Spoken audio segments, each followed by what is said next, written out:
Hi, Dr. Gregg Neibauer from Alpine Foot Ankle Clinic, and today I'm here to talk about Shockwave Therapy. Shockwave Therapy is also called EPAT, Extracorporeal Pulse Activation Technology.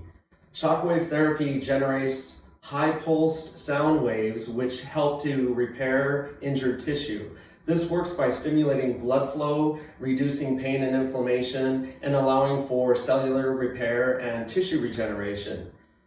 Think of it this way, you have a condition that is stalled and there is lack of healing. Let's say it's stuck in neutral. Shockwave therapy is very beneficial in kickstarting the healing process and taking that problem from being in neutral to active healing. The key benefits of shockwave therapy include that it is non-surgical and non-invasive.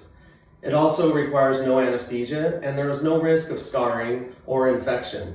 80% of patients relate a very high satisfaction rate with the procedure.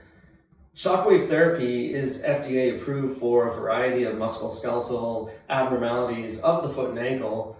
It is commonly used for plantar fasciitis as well as Achilles tendonitis, but we are finding that it is beneficial for pretty much any tendonitis and also other conditions such as neuromas, forefoot problems, metatarsalgia, plantar plate injuries, or even turf toe. If shockwave therapy sounds like something you may want to try, if you want to accelerate your healing and get back in the game faster, please give us a call at 406-721-4007 or go on our website to request an appointment. Don't let foot pain keep you from enjoying the big sky. Thank you.